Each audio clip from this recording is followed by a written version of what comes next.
What's up, guys? It's Will with Basic Gear Review. I'm here with Lars from TC Electronic. How you doing today, man? Good, man. How are you? I'm not too bad. We're checking out the SpectraDrive today. Yeah. So tell us a little bit about this guy. Yeah. We could see it here. There it is. Beautiful. Nice matte finish on it. Yeah. With yellow LEDs. Yellow LEDs, Yeah, right? yes.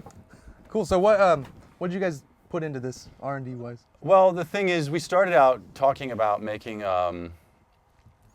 like a bass preamp pedal. A lot of they were already out there, and we thought we don't have one. We would like to have one. So, generally speaking, we sort of took a bass amp.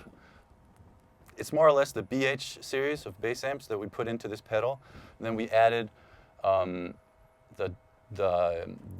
line driver, the bass DI from the RH series, so the top of the line. So it's a transformer balanced DI. So generally speaking, this is our sound preamp bass pedal, or bass amp in a pedal. That's how we try to make it. Awesome. Yeah. And so so aux in and phones out. That's always a fun thing to have. Exactly. That's cool. Exactly. We wanted the rehearsal situation or the hotel situation or just being at home playing along with your favorite tracks or favorite live recording or just being there. So that was the thought. Everything in one pedal was pretty much the thought. Awesome. Well, it looks good. Yeah. Let's check it out. Let's hear it. Do you want to dial in some tones for me? Well, let's just try it with a clean sound. This is pretty much everything up at 12 o'clock. Okay, cool. And I turned the compressor SpectraComp all the way down. Okay. And the tube drive knob is at 12 o'clock, which is like unity gain. Okay, cool. Right? So if you just play a riff, the clean sound.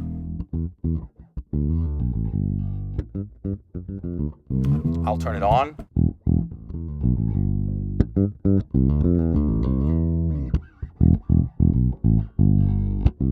Yeah, that sounds good. That's basic sounds. So let me just show you real quick. It has the 4-band EQ with the bass, low mid, high mid, and treble. So I'll just do a full Run sweep. through each of them? Yeah. Perfect. Sounds good. Yeah, let's see. I'll just go for a little bit. Yeah. Let's do that.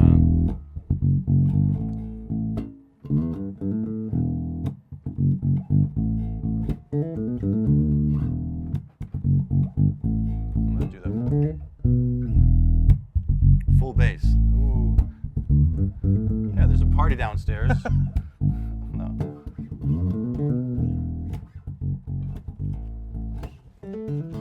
Low mid.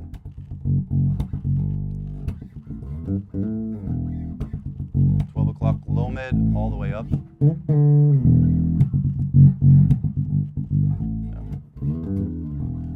High mids down.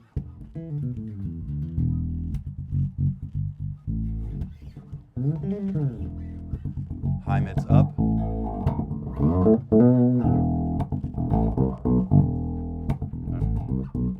And level, no, sorry, treble, all the way down, and all the way up. Yeah. That was just a slow sweep of these things. Some good frequencies in there. Yeah. That bass one is crazy. You that get that bass low mid one, off yeah. and pump that bass. That's nice. These are, we call these sort of intelligent EQs because we cut one frequency and we boost another frequency. Oh, really? So okay. Yeah, they're not set in frequency. That's cool. A lot of people have been asking, why can't we set this up with, with the tone print editor so we can choose which frequencies? But this is because this platform came from the bass amplifiers, and they don't support that whole tone print technology, unfortunately. So. But you can do tone print with the drive and the compressor, right? Exactly. Okay. Those are tone print are enabled, or so to speak. So every SpectraComp tone print that is available is also available on this pedal. Awesome. And the tube drive that we had in the bass amps and the bass combos, we now have in this pedal. But we've made more drive sounds. Okay. So we're currently up to 11 or 13 or something, and we're working on new ones all the time. And then when you beam in a tone print, does it know? So like if you're beaming in the compressor, it'll go straight to it knows which one to go to. Okay. They're like two slots, and it goes to the one that cool. Yeah, that it works with. You want to show us a little bit of the drive and the compressor and stuff? Yeah, we can do the gain. Now the gain knob is pretty much like a preamp gain, like you would have, and then you have the level, which is the master level or master volume. So it's more or less like a preamp, or it is a preamp. So the gain will sort of that will decide if you have hot pickups, maybe you want to turn down the gain, or if you have vintage low output pickups, you want to turn up the gain. But the gain also affects the tube drive. Okay. Now this is a white knob to sort of indicate that it's a tone print. But actually this is, for this tube drive tone print, this is a volume control. So it's unity gain and more or less minus 9 dBs and plus 9 dBs. So if you want more drive, you want to set your gain, sort of like a tube preamp. Like if you want the input gain higher, then you get more drive. And if you want a cleaner tone, you turn down the gain. Input gain. And then you can compensate. If you turn up the input gain, you can compensate with turning down the level if you want your on-off to be almost unity, right? So, and then you have a specific button for the drive to engage the drive. The SpectraComp is always on. If the pedal is on, the compressor is on. Those were sort of it's a limited sort of layout.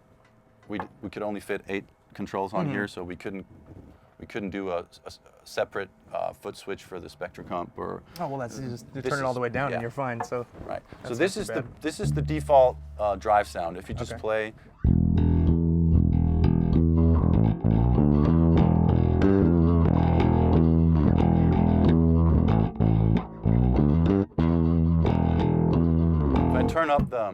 Turn up the gain. Turn up the gain to like, let's say 3 o'clock. And I'll turn down the volume a little bit to compensate. A little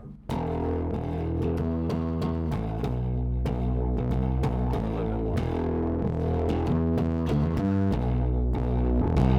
Volume.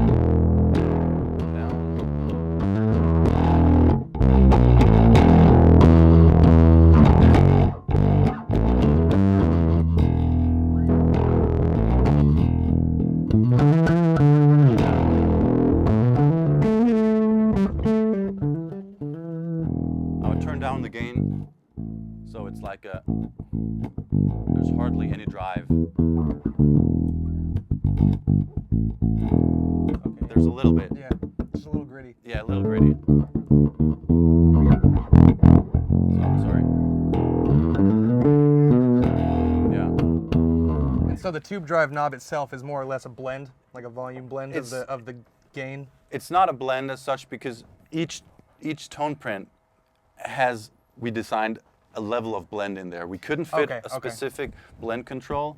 Some people have also been saying, why didn't you make the tube drive a blend control? But it's some tone prints, it makes sense to have, like if it's a fuzz tone print, it makes sense to have some low end blend through, right? So, but unfortunately, the way it's set up right now, or not unfortunately, but we decided that right now it works that the tube drive is just a volume control for how much drive. So you can have your gain if you wanted to boost also in volume. When you engage the drive, you can, or if you wanted to. So that's the compromise we had to make. But it does make a big difference though that it's got the 4-band EQ. Yes. Because a lot of times when you don't have the blend and no EQ is when you really get that low end loss. But if you can compensate with the EQ, it's no issue at that point. Yeah. We also have a straight out. And on the back there's an input and then there's an output. The output is always affected if the pedal is on. But we have an out, which is just the input, sort of just, it's called through. It's just a through connection if you want to go somewhere else. If you want to use this as a DI, you can have all the colorings and then have your through to your amp on stage or whatever. You could also use this just for your amp on stage or whatever, and then you could use the line driver, the DI output, either pre or post effects. So, that's cool. Yeah. Is that what the dip switches on the back control? Yeah, the dip switches on the back is probably hard to see, but we have the first one is a ground lift.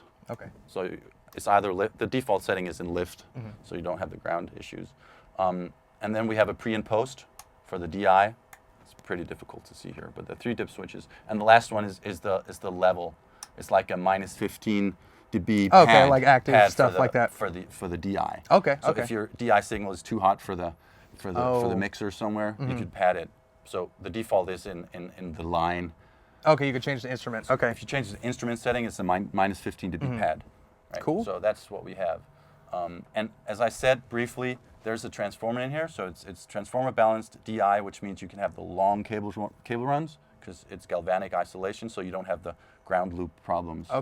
So you can have a long cable run down to the front of house or whatever. Still keep it noiseless. Yeah. Or you could use this as a splitter, right? Because it's galvanic isolated. You could send the DI to your computer, your laptop, and you can, so you don't get any hum issues. So it also works as a splitter if you want.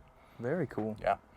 So let's try to dial in something. I'm you gonna mess with this if you don't mind. Yeah, you just mess with it. Or if you want to try different tone prints. Let me see what I can do. Oh yeah, we can do some tone prints too. That'll be fun. Let's try some of this. Turn this on too. Yeah, they're pretty.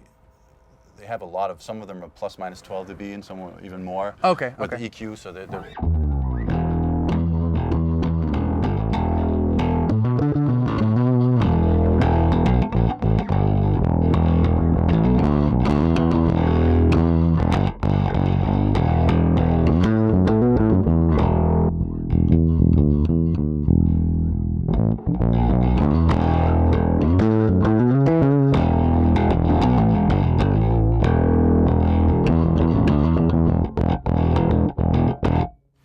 Cool. So this, sounds good. what I just did was while you were playing, I just did the bypass, and so the drive stays on. So the next time so once you turn it back on, the drive is there. Okay. So you sort of preload the drive if you want. So it's that's how it works. And is there a specific gain structure you guys chose for the default setting of the tube drive, of like maybe a different pedal you guys had, or is it something you guys built from the ground up? The first the tube drive in itself is actually sort of an emulation of a 3-stage tube circuit. So we had one of the algorithm guys a lot of years back. He designed this to be sort of like a specific emulation of 3 stages of tube gain. So we can set each stage differently. So some of these tone prints only use the first 2 stages, and then the last one is more or less just a volume and EQ sort of stage. But the default setting was we have the tube drive on our bass amps, the bass heads and the bass combos. Took it straight so out that of was the first one we tried, but then we found out that we wanted something with a little bit more drive, so that if the gain is at 12 o'clock, you can feel that something is happening. Yeah. So there isn't a specific thing that we tried to sound like, but with the tone prints, we do have some pedals that we loved. Some of our tone print videos also show that, like the Big Muff pedal is something that we love for guitar and for bass. So we also have a tone print that's sort of our take on the Big Muff. With the long sustain and with the high fuzziness. Yeah. But it's not an all-out fuzz. It's cool. Do you want to check that out? Well, we can check that out. Yeah, let's pull that so up. let's try to beam to. Which pickup are you on? You're on. I think both are on right now, All right, so we can that's go to. cool. Let's just go to the humbucker maybe. So let me just find the SpectraDrive and the tube drive. So we have multiple right now. Okay, there we go. Yeah, we have a bunch. So we have the default one. We have the Biff Mug sustainer. Biff Mug. Yeah, Biff Mug. I don't know where that came from. So let me just try to beam that. Exactly. Cool. So it just blinks quickly, rapidly in succession, whatever, so to indicate that this was a drive tone print and it's loaded. Okay. So now this is still your sound, gain up at 12 o'clock.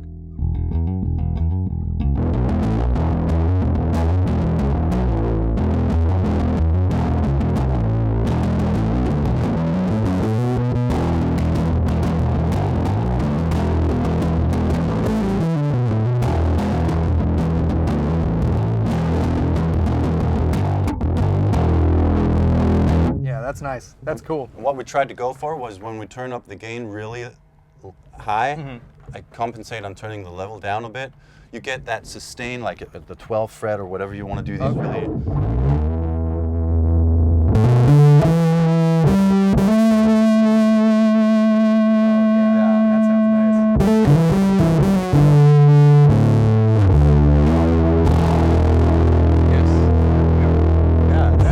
It's a nice fuzz tone, right? There was also a guy on some forum who said, yeah, it's nice to have the drive, but can I have a clean boost? So we made a clean boost also. So, okay. And in that one tone print, the tube drive knob works as a volume control still. Okay. But we changed the unity gain from at 12 o'clock to unity gain down here. Okay. And then so you have a clean boost as much as you want. Okay. And the fun thing is, if you try to go too high with your clean boost or your gain setting, it still starts overdriving because there's some soft clipping going on inside the pedal and stuff. Similar to the Spark. So it's like similar to the Spark, okay. The clean boost. So there are many different tone prints, and we have one that's called Dark Horse that sort of, sometimes when you turn up the distortion on or the drive on a pedal, it can get, especially if you're playing on like a 410 with a tweeter, it can get really high, high frequency-ish. So we made one that's called dark horse just to say that maybe not all will like it, but as you turn up the gain, it rolls off the top end. Okay. So okay. it never gets too bright, Yeah. even though you crank it. That's totally. important for a lot of people. Yes. Because especially in a mix, you Yes, don't want to exactly. you don't want to overtake the guitar. So No. that's really smart. So we're not spreading out too much into the guitarist frequency. Yeah, because they don't like that. Areas. No, they don't when you like do that. They like the bassist to stay down in the mix. but Bassists don't like it as much, but we can compromise. No. It's okay. Guitarists have always had all the frequencies, but we felt that the bassist should also have the option to have all the frequencies, exactly. right? And why, you know, you don't. That. Some bands don't really have a guitar. They have a bass and a drummer, and you know they're like I've seen these, a couple. Yeah, they've got like Royal Blood. Exactly, And Death Royal from Above, Blood. people like that. Yeah. So you know, we Yeah, thought that why gets not? the job done perfectly. Yeah. So, Awesome. Yeah. Cool. Well, it's a great pedal. Thank you so much for talking to us Well, about it. It was good talking Yeah, to you, man. It was always. nice seeing you, and I hope that you can use this sometime. Yeah, hopefully we'll get one and we can make a real full-on review how we do. I would So really that'd be like cool. to see someone use this in a like, with a DI with a long cable run and show me that. Oh, and show that that actually works works that way. right? We could do that. Yeah. We could do that. That's what it's designed for. Cool. Utility pedal. Awesome. Well, thanks for tuning in, guys. We'll keep in touch with GuitCon. We'll see you next time.